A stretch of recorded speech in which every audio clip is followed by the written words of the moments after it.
नमस्कार, आप देख रहे हैं समाचार। आपके साथ मैं हूं पराक्रम सिंह शेखावत। डीडी न्यूज पर आप सभी का स्वागत। बताएंगे आपको इस वक्त की बड़ी खबरें। समाचार की शुरुआत सुर्खियों के साथ।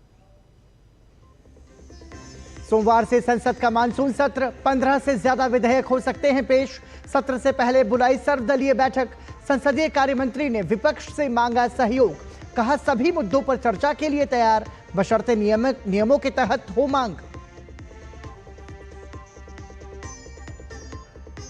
वाराणसी में नशा मुक्त के दृढ़ संकल्प के साथ संपन्न हुआ युवा आध्यात्मिक सम्मेलन। केंद्रीय मंत्री मनसुख मांडविया ने दिया जन जन की भागीदारी पर जोर। काशी संकल्प पत्र में सरकार, सामाजिक संगठन और शैक्षणिक संस्थाओं की भी तय की गई जिम्मेदारी। डिजिटल पेमेंट में भारत बना ग्लोबल लीडर। देश में सभी डिजिटल लेन देन में यूपीआई की हिस्सेदारी हुई 85%। आईएमएफ ने कहा यूपीआई भारत की डिजिटल क्रांति का मुख्य आधार।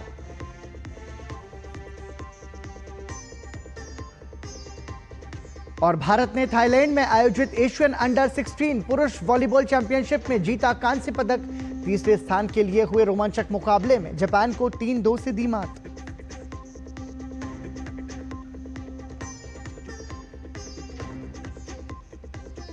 भारत की कोनेरू हम्पी ने FIDE महिला विश्व कप के सेमीफाइनल में जगह बनाई। क्वार्टर फाइनल में चीन की युगिन सांग को दी मात।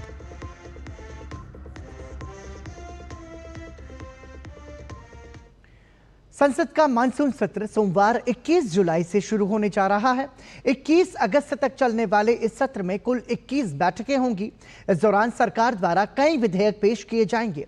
सरकार की तरफ से यह भी कहा गया है कि वो सभी मुद्दों पर चर्चा के लिए तैयार है, लेकिन ये चर्चा संसद के नियमों के तहत ही होगी।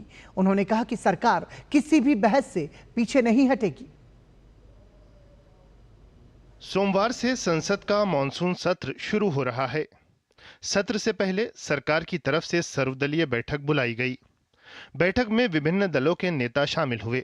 बैठक के बाद संसदीय कार्य मंत्री किरेन रिजिजू ने बताया कि प्रमुख दलों ने कई विषयों पर चर्चा कराए जाने की मांग रखी है।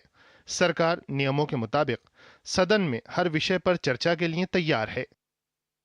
हमने ये रिक्वेस्ट किया है कि सदन अच्छा से चले, इसके लिए पक्ष और विपक्ष मिल करके हमको काम करना होगा। आपस में कोऑर्डिनेशन अच्छी तरह से रखना होगा।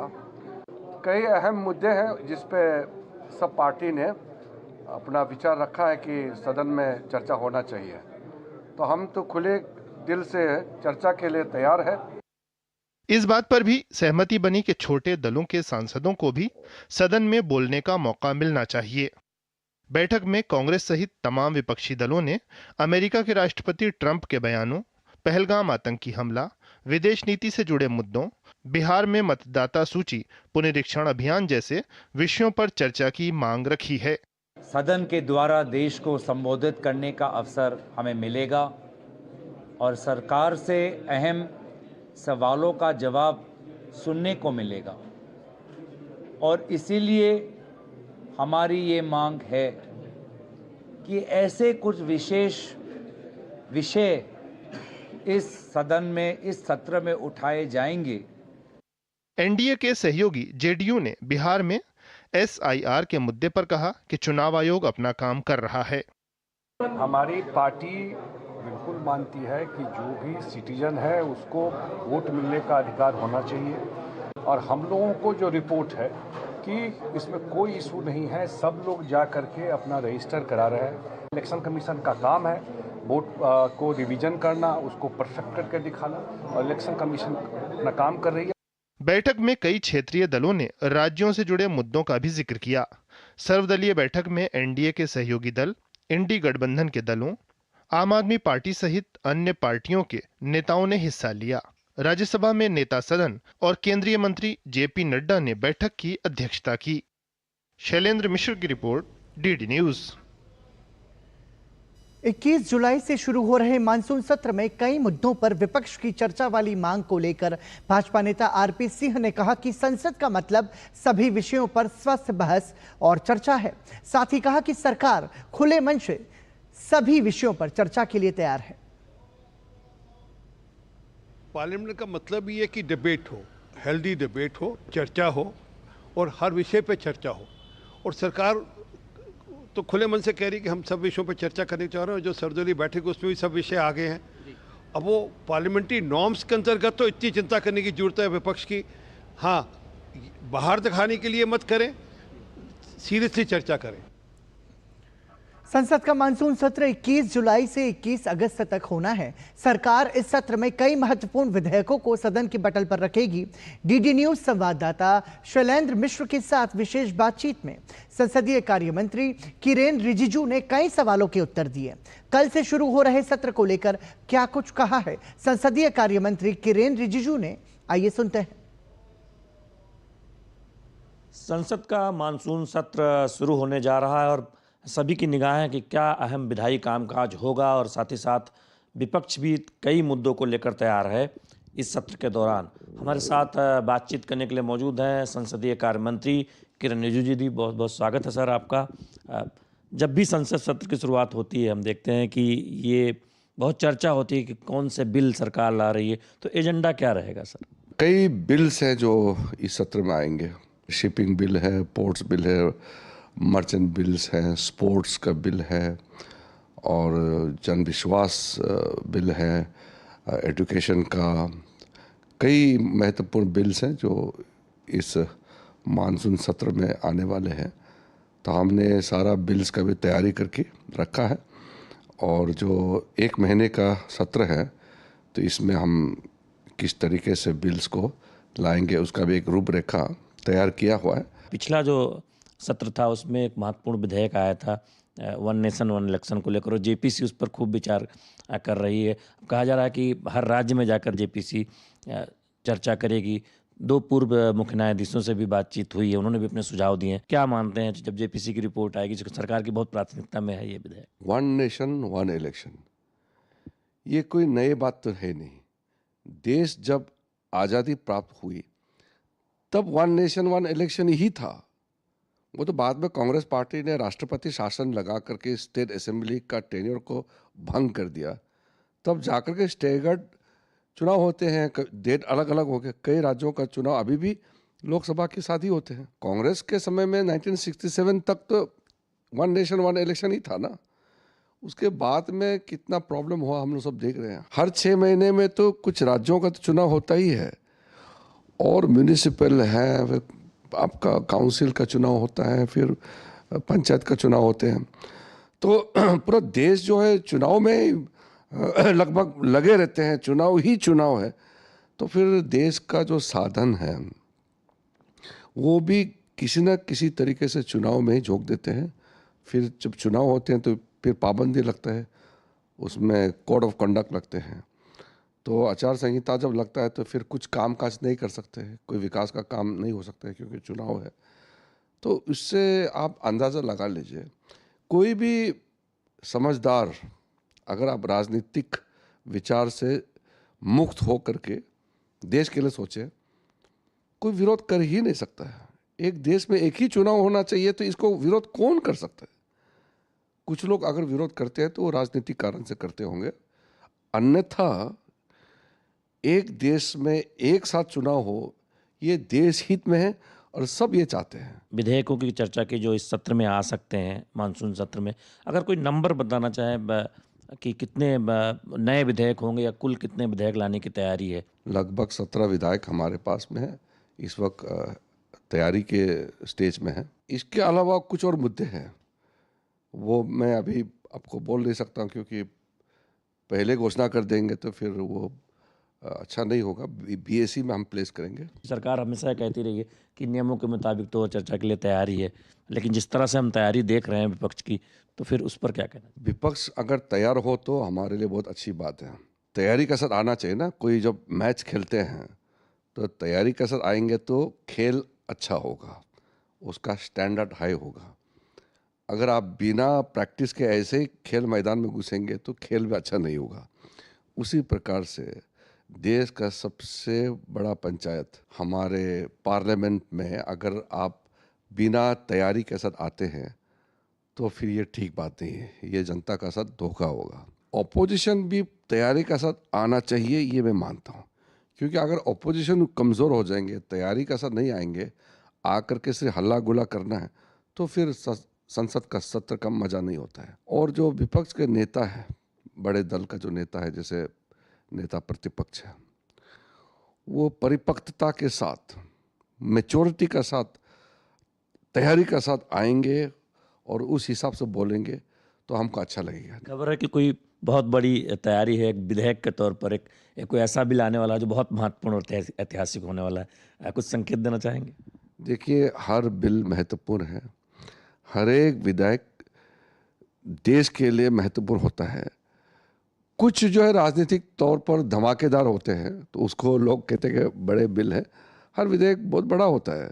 हमारे लिए सारे बिल्स, सारे रेजुलेशंस, हर एक पार्लियामेंट का बिजनेस उतना ही महत्वपूर्ण है। सत्र के दौरान जो सरकार की तैयारी है उस पर खुलकर बातचीत की है संसदीय कार्य मंत्री ने, और साथ ही साथ विपक्ष को एक नसीहत भी है कि वो सकारात्मक मुद्दों के साथ आए। सरकार नियमों के मुताबिक चर्चा के लिए सदन में तैयार है। महत्वपूर्ण बिल आने हैं, करीब 18 बिल इस सत्र के दौरान संसद में पेश किया जा सकते हैं। कैमरामैन आशीष के साथ शैलेंद्र मिश्र, डीडी न्यूज, दिल्ली। प्रधानमंत्री नरेंद्र मोदी 23 से 26 जुलाई तक 2 देशों की यात्रा पर रहेंगे। दौरे के पहले चरण में प्रधानमंत्री ब्रिटेन जाएंगे। प्रधानमंत्री वहां अपने समकक्ष कीयर स्टारमर के साथ द्विपक्षीय वार्ता करेंगे। दोनों नेता द्विपक्षीय सहयोग, क्षेत्रीय और वैश्विक मुद्दों पर विचारों का आदान प्रदान करेंगे। प्रधानमंत्री की ब्रिटेन के राजा चार्ल्स से भी मुलाकात संभावित है। यात्रा के दूसरे चरण में प्रधानमंत्री मालदीव जाएंगे। 26 जुलाई को मालदीव 60वां स्वतंत्रता दिवस मनाएगा। प्रधानमंत्री उससे जुड़े केंद्रीय समारोह में मुख्य अतिथि के तौर पर शामिल होंगे। प्रधानमंत्री और मालदीव के राष्ट्रपति की बैठक में द्विपक्षीय सहयोग में प्रगति की समीक्षा की जाएगी।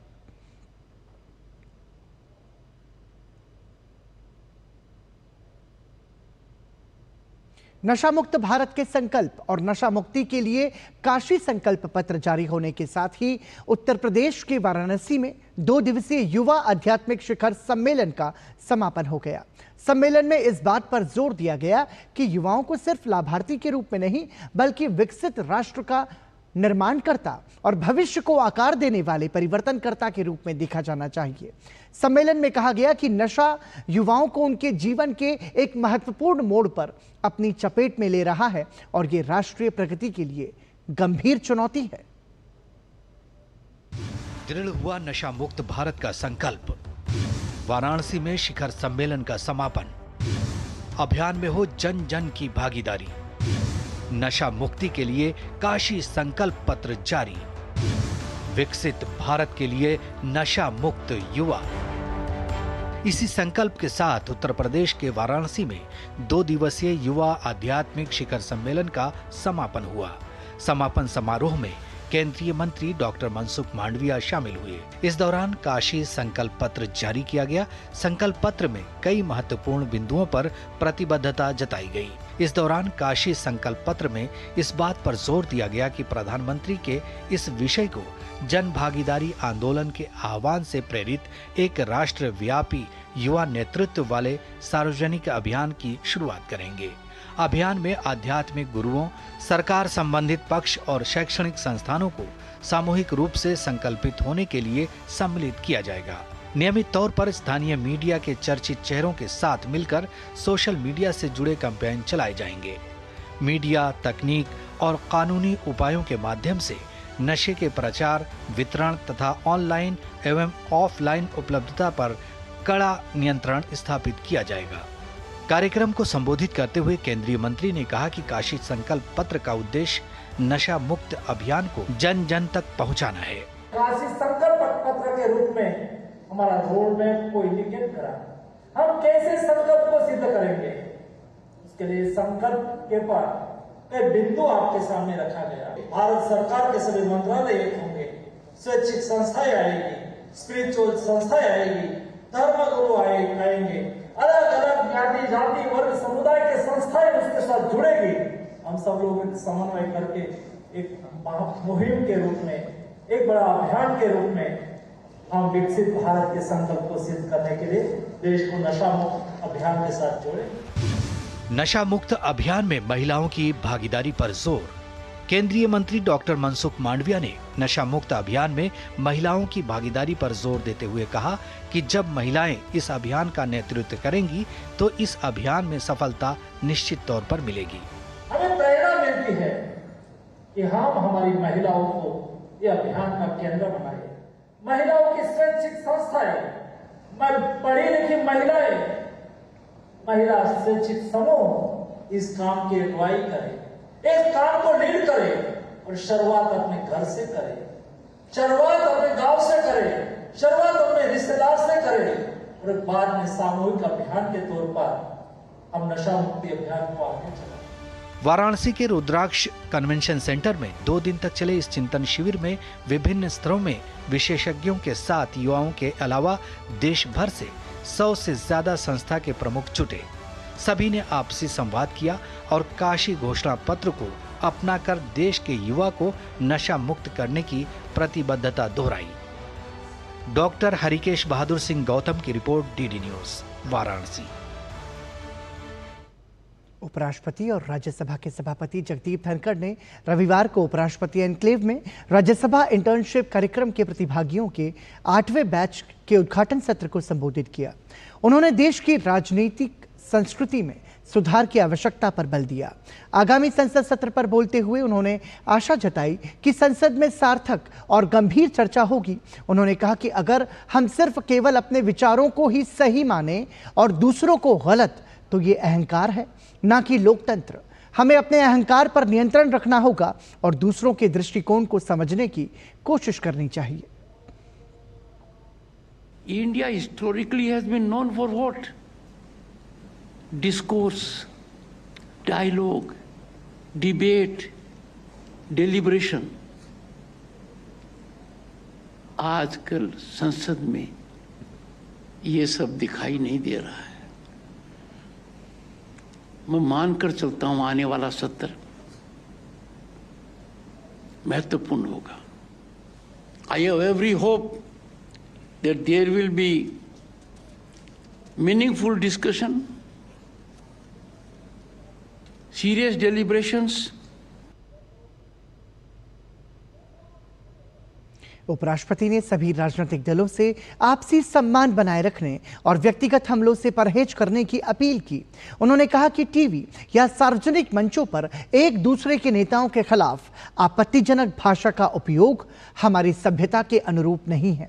उन्होंने व्यक्तिगत हमलों से बचने और लोकतांत्रिक संस्कृति का सम्मान करने की अपील की। Every political party has mature leadership. Every political party, big or small, has commitment towards national development. हमारा मतभेद हो सकता है, मतांतर हो सकता है, मनभेद कैसे हो सकता है? आप खुलकर अपना विचार व्यक्त कीजिए, पर अपने विचार में इतना विश्वास मत रखिए कि मेरा विचार अंतिम विचार है, मेरे विचार से दूसरे का विचार भिन्न हो ही नहीं सकता। केंद्रीय मंत्री गिरिराज सिंह ने राहुल गांधी पर निशाना साधा। उन्होंने कहा कि झांगोर जैसे कितने ही लोग धर्मांतरण करवा रहे हैं, जिसे लेकर राहुल गांधी और तेजस्वी यादव चुप्पी साधे हुए हैं, लेकिन बिहार में चुनाव सुधार के मुद्दे पर हल्ला मचा रहे हैं। यही है राहुल और तेजस्वी यादव का पाखंड मॉडल। देश के अंदर झांगुर जैसे कट्टर मुस्लिम भेष बदल करके हर जिले में धर्मांतरण कर रहे हैं और इस पर राहुल गांधी और तेजस्वी का जुबान बंद। लेकिन बिहार में इलेक्शन कमीशन पर आरोप, ये कैसा ढोंग।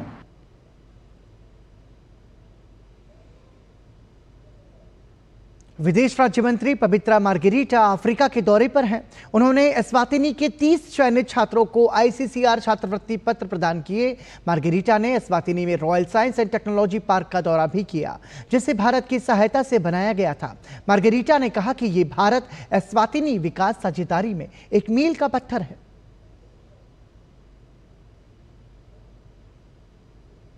पवित्रा मार्गरीटा ने एस्वातिनी के प्राकृतिक संसाधन और ऊर्जा मंत्री प्रिंस लोंगखोखेला के साथ बातचीत की। दोनों ने ऊर्जा क्षेत्र में सहयोग बढ़ाने पर चर्चा की।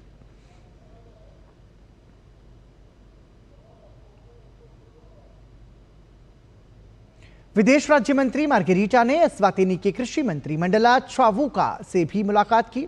दोनों नेताओं ने कृषि क्षेत्र में संबंधों को बढ़ाने पर चर्चा की। एक्स पर एक पोस्ट में मार्गरीटा ने लिखा, एस्वातिनी साम्राज्य के कृषि मंत्री माननीय मंडला चावुका से मिलकर खुशी हुई। कृषि के क्षेत्र में द्विपक्षीय सहयोग बढ़ाने पर उपयोगी चर्चा हुई।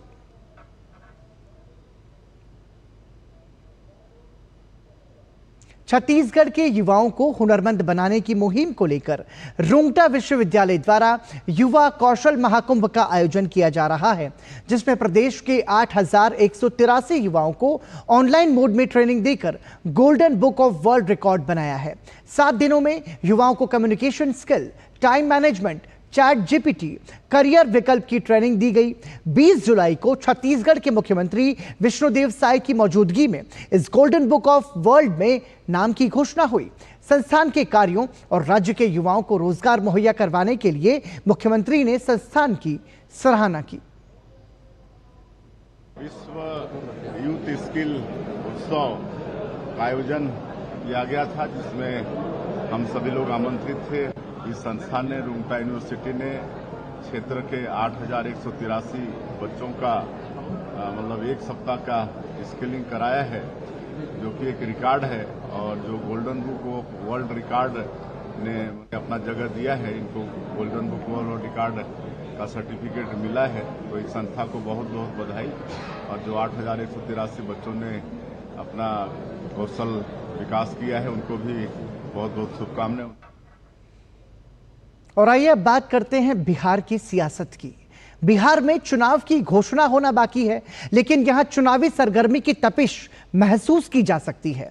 इस बार के चुनाव में महागठबंधन और राष्ट्रीय जनतांत्रिक गठबंधन के बीच लड़ाई है, लेकिन इसे त्रिकोणीय बनाने की पूरी कोशिश प्रशांत किशोर यानी कि पीके की पार्टी कर रही है। इसी संदर्भ में हमारे संवाददाता कुमार आलोक ने जनसुराज पार्टी के बिहार प्रदेश अध्यक्ष मनोज भारती से खास बातचीत की।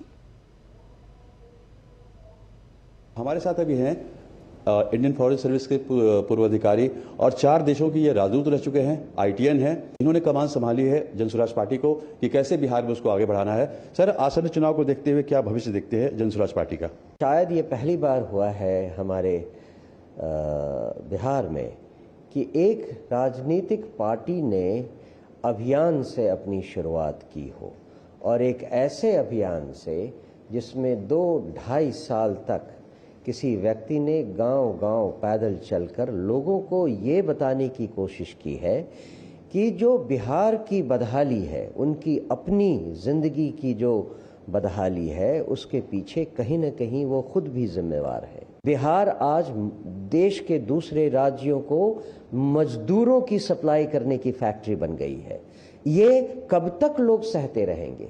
किसी न किसी को तो आवाज़ उठानी पड़ेगी, और जिसको आवाज़ उठानी पड़ेगी वो बिहार का ही होगा, कोई बाहर का आकर तो उठाएगा नहीं। ये मुहिम प्रशांत किशोर ने चलाई, जिसको बाद में जनसुराज पार्टी का नाम दिया गया। महागठबंधन कह रही है कि NDA को फायदा पहुंचाने के लिए जनसुराज का गठन हुआ है। NDA कह रही है कि महागठबंधन को फायदा पहुंचाने के लिए जनसुराज काम कर रही है। क्या कहेंगे आप? इनको अब डर लगने लगा है कि ये तो कुछ नया होने वाला है बिहार में। इस डर से वो एक दूसरे का आरोप हम पर लगा रहे हैं। ये भी कहा जा रहा है कि आपको इतनी फंडिंग कहां से हो रही है? जरा उनसे तो एक बार कहिए कि उनके पास पैसे कैसे आए। लालू यादव जो झोपड़ी में रहते थे, चपरासी के घर में रहते थे, आज हजारों करोड़ की संपत्ति लेकर कैसे बैठे हैं, और कैसे वो अपनी इतनी बड़ी पार्टी चला रहे हैं। वो कहते हैं कि हमारे पास चंदे, लोग हमको पैसे देते हैं, तो वही आर्गुमेंट तो हमारे पास भी है। जो बड़े गठबंधन है, दोनों महागठबंधन या NDA गठबंधन, उससे जनसुराज पार्टी अलायंस कर सकती है? न तो हम कोई प्री पोल अलायंस करने वाले हैं, न ही पोस्ट पोल अलायंस करने वाले हैं। हमारा मुख्य मुद्दा शासन में आना नहीं है, व्यवस्था बदलना है। तो ये थे मनोज भारती साहब, जो प्रदेश अध्यक्ष है जन स्वराज पार्टी के, और इनका कहना है कि हम व्यवस्था बदलने आए हैं, शासन करने नहीं आए हैं, और कोई भी प्री पोल अलायंस हो या पोस्ट पोल अलायंस हो, जन स्वराज पार्टी नहीं करेगी। कैमरामैन विनोद झा के साथ Kumar Alok, DD news, Patna. Operation सिंदूर की जबरदस्त सफलता के बाद महाराष्ट्र के नागपुर की राष्ट्र सेविका समिति की प्रमुख कार्यवाह सीता गायत्री ने भारतीय सेना और भारत सरकार का अभिनंदन किया है। अपने संदेश में राष्ट्र सेविका समिति ने लिखा कि ऑपरेशन सिंदूर भारतीय सुरक्षा बलों द्वारा पाकिस्तान के आतंकवादियों के विरुद्ध चलाया गया एक साहसिक, संवेदनशील और मानवीय दृष्टिकोण से प्रेरित अभियान है। ये केवल एक सैन्य या सुरक्षात्मक कार्रवाई नहीं, बल्कि अपने नागरिकों की अस्मिता की रक्षा के लिए एक सजग सांस्कृतिक राष्ट्रीय संकल्प भी है। 22 अप्रैल 2025 को जम्मू कश्मीर के पहलगाम में 4 आतंकवादियों ने इस हमले में 26 पर्यटकों की धर्म पूछकर उनके परिजनों के सामने ही निर्दयता से हत्या कर दी। इससे पूरे देश में आक्रोश उत्पन्न हुआ। पहलगाम में धर्म पर प्रहार कर मानवीयता को कलंकित किया गया। यही नहीं, देश की आत्मा पर भी प्रहार किया गया। देश के नेतृत्व ने आतंकवाद के विरुद्ध अपने मजबूत इरादों को विश्व के सम्मुख रखा कि टेरर, टॉक और ट्रेड एक साथ नहीं चलेंगे, खून और पानी एक साथ नहीं बहेंगे। पाकिस्तान के आतंकवादियों ने भारत की बहनों का सिंदूर उजाड़ा तो भारत की सेना ने आतंकवादी और उनके अड्डों को ही उजाड़ दिया। यह अभियान संपूर्ण राष्ट्र के नागरिकों के लिए आश्वासन और सुरक्षा का प्रतीक बन गया है। श्रावण मास में भगवान शिव के जलाभिषेक के लिए निकलने वाली कांवड़ यात्रा अपने चरम पर है। श्रद्धालुओं की सुरक्षा सुनिश्चित करने के लिए कई स्तरों पर पुलिस बल तैनात किए गए हैं।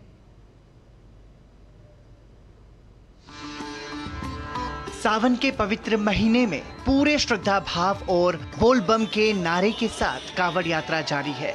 भोले बाबा के भक्त जलाभिषेक के लिए कांवड़ में पवित्र नदियों का जल लेकर आ रहे हैं, कुछ जल लेने जा रहे हैं। अलग अलग मार्गों पर कांवड़ियों की लंबी लंबी कतारें देखी जा सकती हैं। उत्तर प्रदेश के मुख्यमंत्री योगी आदित्यनाथ लगातार कांवड़ यात्रा को लेकर की जा रही व्यवस्था की निगरानी कर रहे हैं। योगी आदित्यनाथ ने चौधरी चरण सिंह कांवड़ मार्ग और मेरठ मुजफ्फरनगर मार्ग का हवाई निरीक्षण किया। साथ ही मुख्यमंत्री योगी आदित्यनाथ ने मेरठ में कांवड़ियों पर पुष्प वर्षा भी की। मुख्यमंत्री योगी आदित्यनाथ ने कहा कि कांवड़ यात्रा को लेकर सरकार और विभिन्न सामाजिक संगठनों ने पुख्ता व्यवस्था की है ताकि किसी श्रद्धालु को कोई कष्ट ना हो।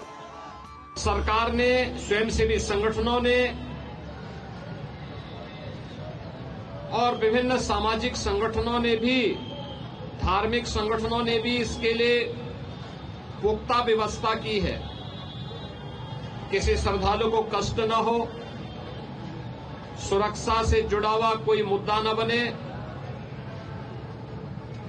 यातायात की किसी समस्या का सामना न श्रद्धालुजनों को न यात्रियों को ही करना पड़े, इसके लिए पुख्ता व्यवस्था की गई है। साथ ही मुख्यमंत्री योगी ने कहा कि कुछ तत्व कांवड़ यात्रा को बदनाम करने का प्रयास कर रहे हैं। उन्होंने कांवड़ियों को आग्रह किया कि उनके बीच उपद्रवी किसी भी भेष में छुपे होंगे, उनको बेनकाब करके प्रशासन को तत्काल सूचित करें।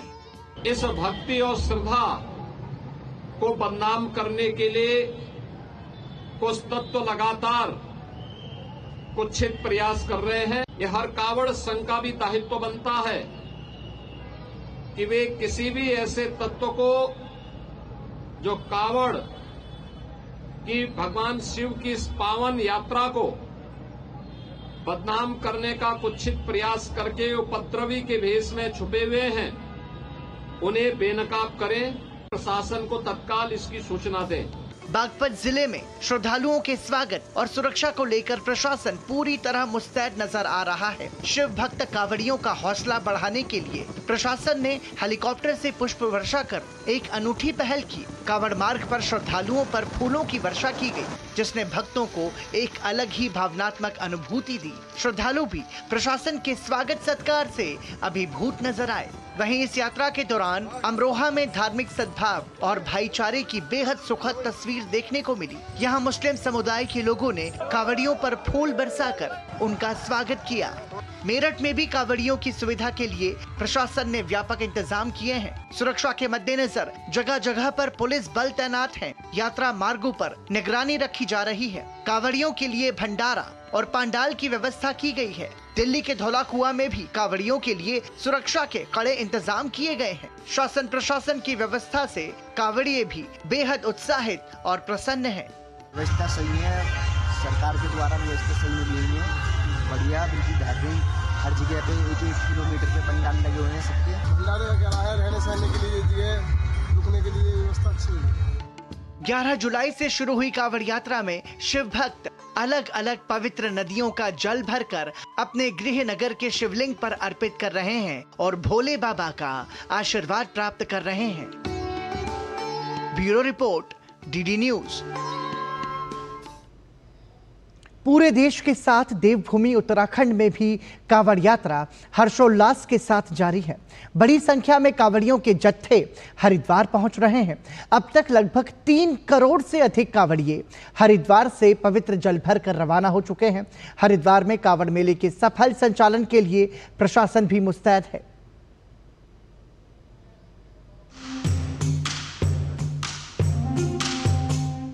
हरिद्वार में कांवड़ मेला जोर शोर से जारी है।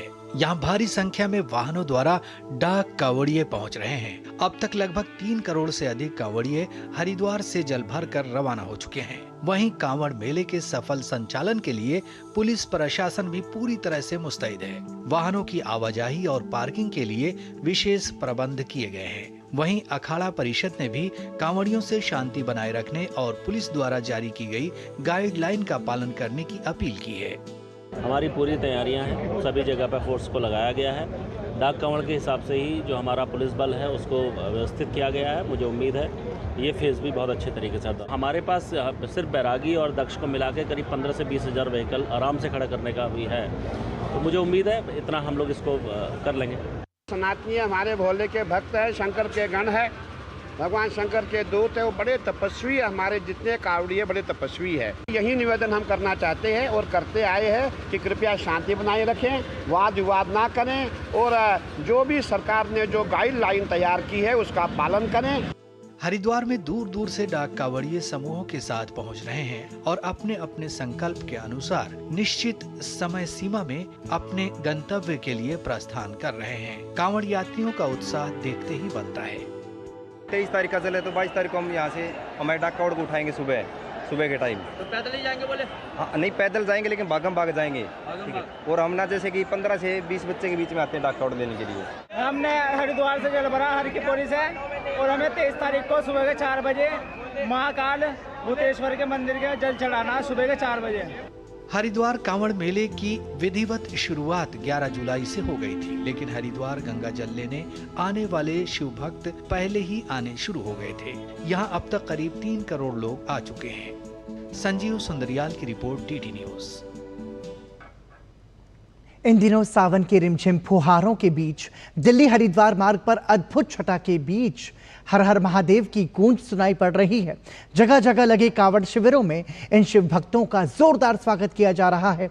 दिल्ली के अंदर ही काफी संख्या में शिविर देखने को मिल रहे हैं। इन शिविरों में कांवड़ियों के लिए भोजन, दवाई और आराम करने के लिए बिस्तर की सुविधा मुहैया कराई गई है। वहीं इनकी सेवा में लगे लोग भी काफी उत्साहित हैं। पूर्वी दिल्ली में एक कांवड़ शिविर का जायजा लिया हमारे संवाददाता गिरीश निशाना ने। शिव भक्त कांवड़ियों के लिए पूरी दिल्ली में इसी तरह से जगह जगह कैंप बनाए गए हैं। क्या खासियत है इन कैंप की और कितनी बड़ी चुनौती रहती है सर, इतनी संख्या में कांवड़िए पहुंचते हैं? व्यवस्था सारी यहाँ पर सुरक्षा की दृष्टि से कैमरे लगा रखे हैं। दिल्ली पुलिस स्वयं यहाँ पर उपस्थित है और मैं समझता हूँ जितने भी हमारे कांवड़िए जिस भक्ति भाव से यहाँ पर आते हैं तो सारे सेवादार जो अपने लक्ष्मण क्षेत्र में ही रहते हैं सब पूरे भाव विभोर होकर उनकी सेवा करते हैं। एक श्रद्धा और जिनका इतना तपस्वी जीवन जिस तरीके से आते हैं करके ये, तो मैं समझता हूँ कि किसी प्रकार की कमी इनको ना हो। तो पूरा ध्यान रखते हैं, चाहे सुरक्षा का हो चाहे स्वास्थ्य का मामला हो। जो भी हमें गाइडलाइंस दिल्ली सरकार से मिली हैं उस सभी गाइडलाइंस को फॉलो करते हुए इस कांवड़ सेवा शिविर में सारी चीज़ें की जाती हैं। सर कैंप के अंदर किस तरह की सेवा कर रहे हैं, क्या क्या सुविधाएं मुहैया करा पा रहे हैं? हम कांवड़ियों को तो अच्छी से अच्छी सुविधा देना चाहते हैं। पहली बात तो भोजन, हम भोजन घर जैसा स्वास्थ्य मतलब कच्चा भोजन जिसे हम बोलते हैं, पूरी उरी तो हर जगह मिल जाती है। हम यहाँ सीजनी सब्जियाँ देते हैं, मटर पनीर हो गया, जैसे जो सीजनी सब्जी है वो देते हैं। छाछ मांगते हैं, छाछ देते हैं उन्हें। खीर हम डेली बदल बदल के देते हैं, भोले को खीर बड़ी पसंद थी। और फल फ्रूट फलहार, कोई कांवड़िया जैसे व्रत में है तो उसके लिए फल दूध हार हर चीज़ का हम उसके लिए इंतजाम रखते हैं। बहुत अच्छा फील होता है। इतने थके आ रहे हमारे कावड़िया आते हैं, उनके लिए पूरी मेडिकल सुविधा, पूरे खाने पीने की सुविधा, हर तरीके से अच्छी सुविधा उनके लिए उपलब्ध कराई गई और बहुत अच्छा महसूस करते हैं हम सेवा करके। पिछले 15 सालों से हर बार यहाँ कावड़िया बढ़ते जा रहे हैं, तो उसी हिसाब से हम अपनी तैयारी भी थोड़ी सी बढ़ाते हैं हर साल। बड़े ही आदर से सबका यहाँ पे सम्मान करते हैं। देसी घी का भोजन उपलब्ध है।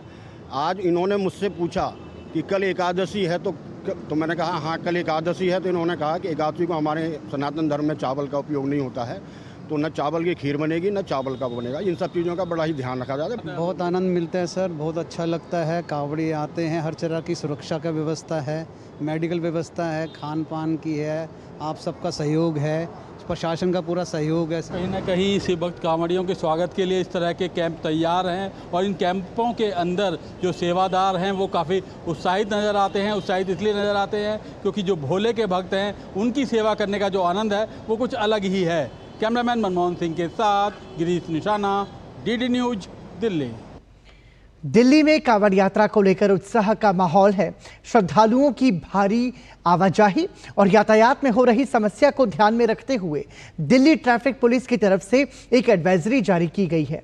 एडवाइजरी में यातायात नियमों में कुछ बदलाव किए गए हैं। दिल्ली पुलिस ने बताया है कि 21 से 23 जुलाई 2025 तक आगरा कैनाल रोड कालिंदी कुंज से फरीदाबाद पूरी तरह से बंद रहेगा।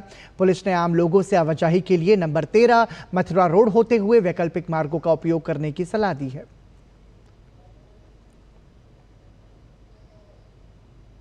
और आइए अब बात करते हैं मौसम की। देश के कई इलाकों में इन दिनों भारी बारिश का दौर जारी है। तेज बारिश और बाढ़ लोगों के लिए मुसीबतें खड़ी कर रही हैं।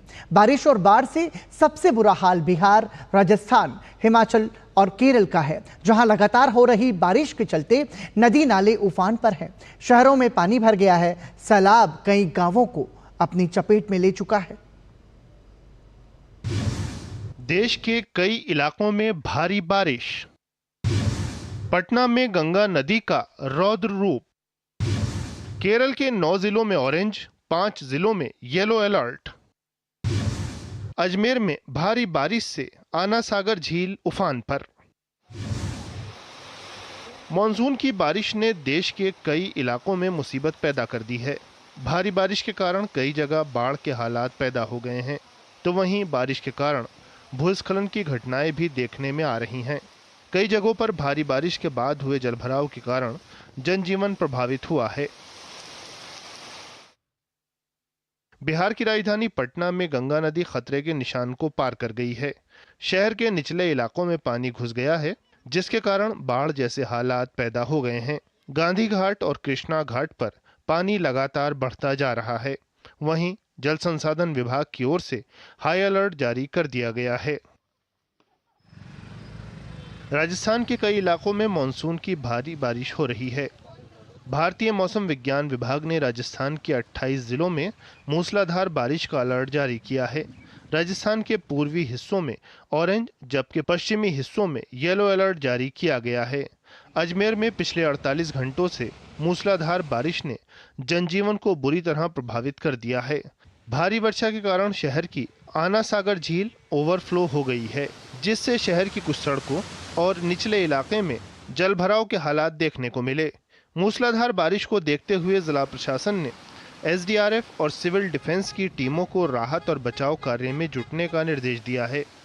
लगातार 48 घंटे से बारिश के कारण लोगों के घरों और दुकानों में पानी घुस गया है। कई घरों को खाली कराना पड़ा है और लोगों को सुरक्षित स्थानों पर पहुंचाया जा रहा है।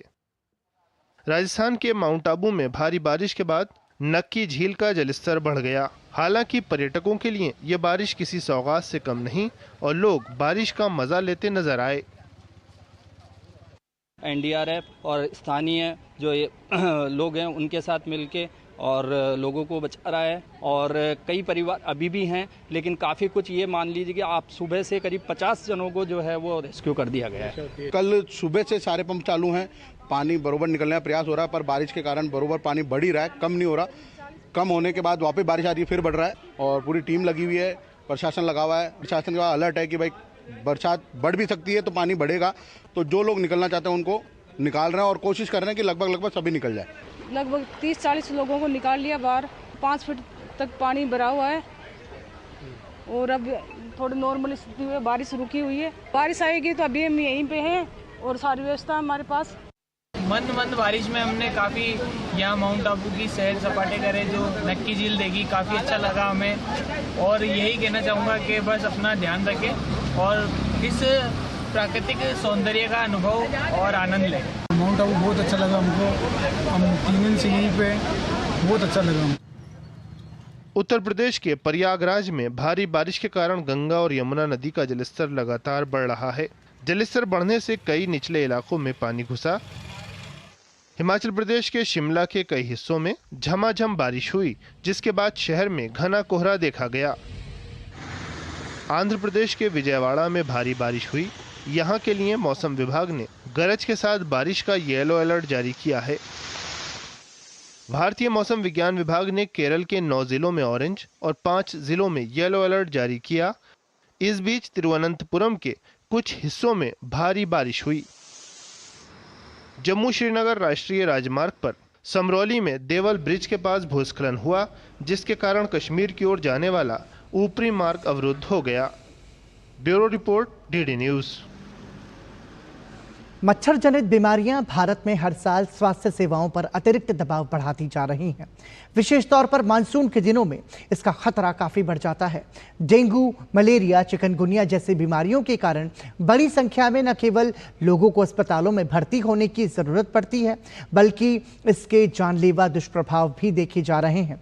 इस दिशा में भारतीय वैज्ञानिकों को अब बड़ी सफलता हाथ लगी है।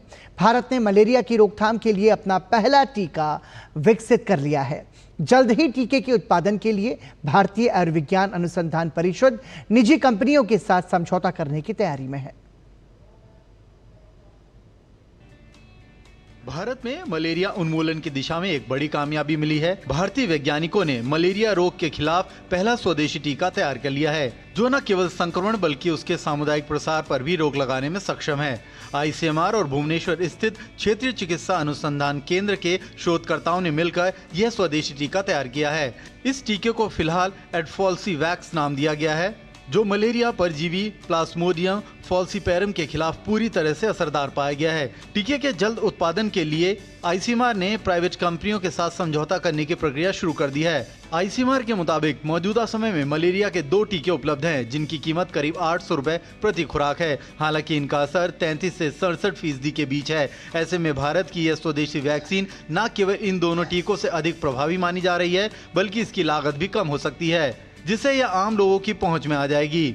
2023 में वैश्विक स्तर पर मलेरिया के 26 करोड़ अनुमानित मामले दर्ज हुए थे, जो 2022 की तुलना में 1 करोड़ मामलों की वृद्धि है। इनमें से लगभग आधे मामले दक्षिण पूर्वी एशिया और उसमें अधिकांश भारत में मिले। भारत के लिए मलेरिया का टीका एक बड़ी चुनौती था, क्योंकि मलेरिया उन्मूलन के साथ साथ एक ऐसा टीका चाहिए था जो मच्छर में इसके संक्रमण को रोकने या कम करने पर भी सक्षम हो।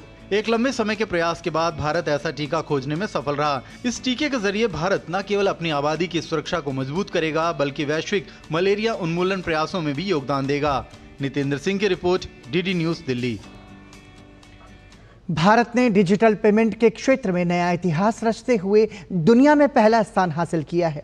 इंटरनेशनल मॉनेटरी फंड की ताजा रिपोर्ट के अनुसार भारत का unified payments interface digital transaction में एक अभूतपूर्व सफलता की मिसाल बन चुका है।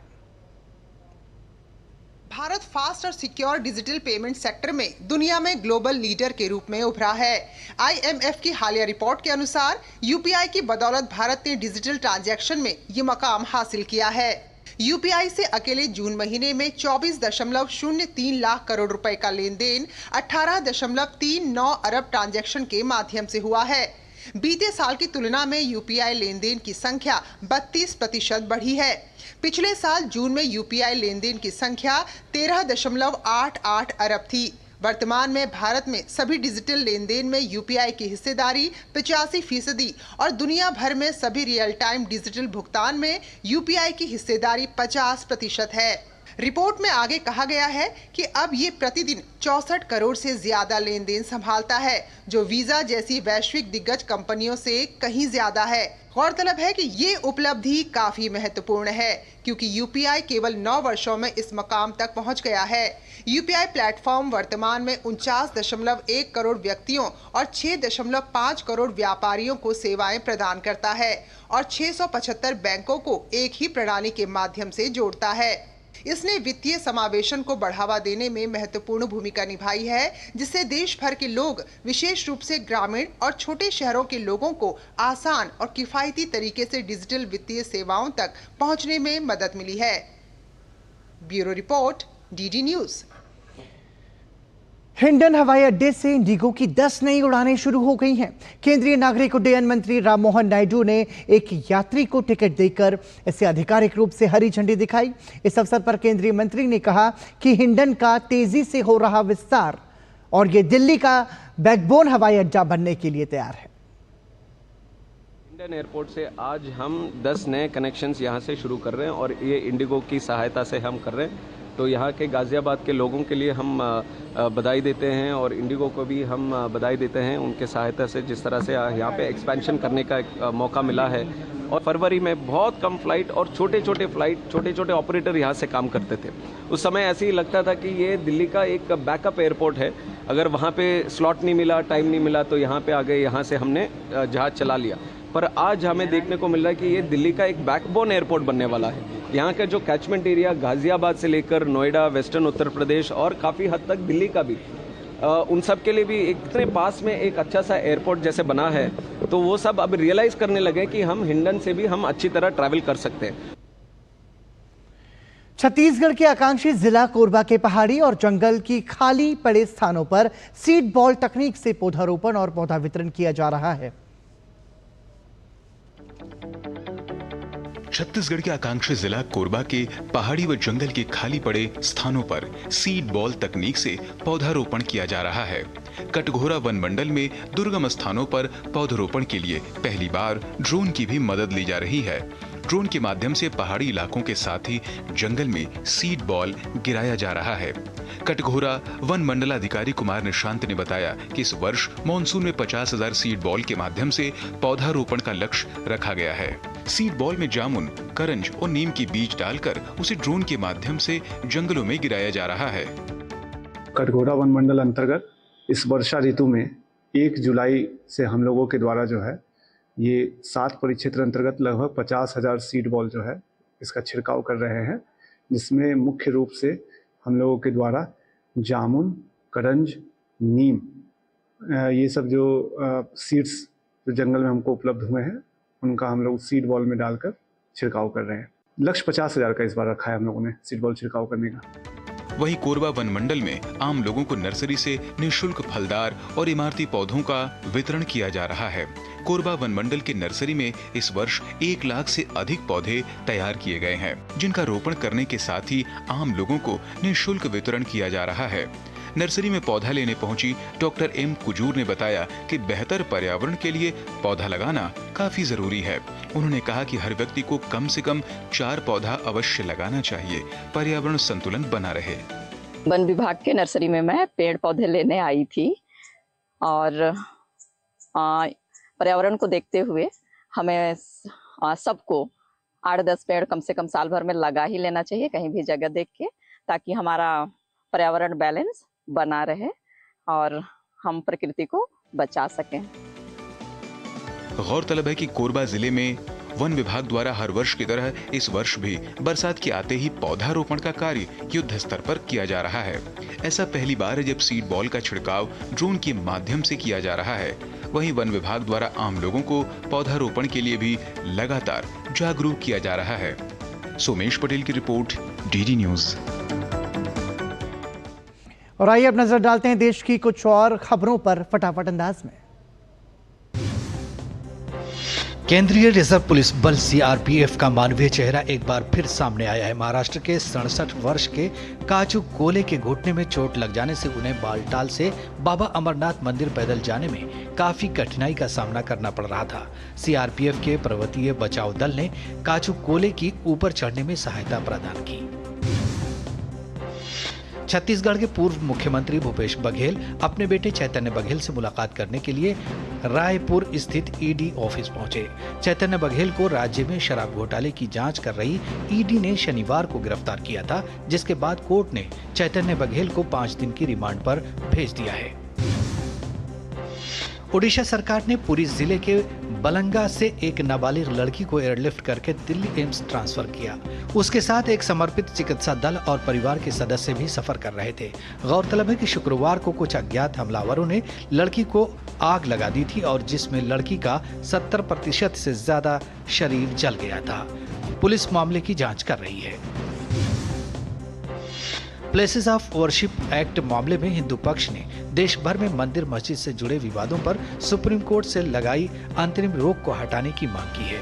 हिंदू पक्ष का कहना है कि सुप्रीम कोर्ट ने मंदिर को वापस पाने के लिए दायर मुकदमों के विभिन्न पहलुओं की जांच किए बिना ही ये आदेश दिया है। गौरतलब है कि places of worship act ASI संरक्षित इमारतों पर नहीं लागू होता। हिंडन हवाई अड्डे से इंडिगो की 10 नई उड़ानें शुरू हो गई हैं। केंद्रीय नागरिक उड्डयन मंत्री राम मोहन नायडू ने एक यात्री को टिकट देकर इसे आधिकारिक रूप से हरी झंडी दिखाई।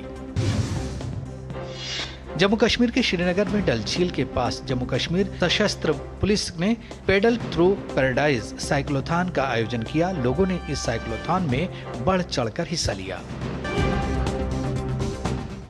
और आइए अब नजर डालते हैं खेल जगत से जुड़ी खबरों पर। भारत ने थाईलैंड में आयोजित एशियन अंडर 16 पुरुष वॉलीबॉल चैंपियनशिप में कांस्य पदक जीता। भारतीय टीम ने तीसरे स्थान के लिए हुए एक रोमांचक मुकाबले में जापान को 3-2 से मात दी। पोडियम फिनिश के साथ ही भारत ने अंडर 16 विश्व चैंपियनशिप के लिए भी क्वालिफाई कर लिया। भारत की कोनेरू हम्पी ने फ्राइडे महिला विश्व कप के सेमीफाइनल में जगह बना ली है। क्वार्टर फाइनल में हम्पी ने चीन की युगिन सॉन्ग को मात दी। इस प्रतियोगिता में भारत की 4 खिलाड़ी क्वार्टर फाइनल में पहुंची हैं। भारत पहला देश है जिसकी 4 खिलाड़ी क्वार्टर फाइनल में पहुंचने में सफल रही हैं। इंग्लैंड के खिलाफ चौथे टेस्ट की शुरुआत से पहले भारतीय टीम को झटका लगा है। टीम के 2 तेज गेंदबाज आकाशदीप और अर्शदीप घायल हो गए हैं। माना जा रहा है कि ये दोनों ही चौथे टेस्ट में नहीं खेल पाएंगे। गुरुवार को बेकनहैम में अभ्यास सत्र के दौरान अर्शदीप सिंह और गेंदबाजी करने वाले हाथ में चोट लग गई। चौथा टेस्ट 23 जुलाई से ओल्ड ट्रैफर्ड में खेला जाएगा। वहीं आकाशदीप का भी चौथे टेस्ट में खेलना मुश्किल लग रहा है। आकाशदीप को ग्रोइन इंजरी हो गई है। खबरों के मुताबिक चयनकर्ताओं ने हरियाणा के तेज गेंदबाज अंशुल कंबोज को टेस्ट सीरीज के आखिरी 2 टेस्ट के लिए कवर के तौर पर बुलाया है।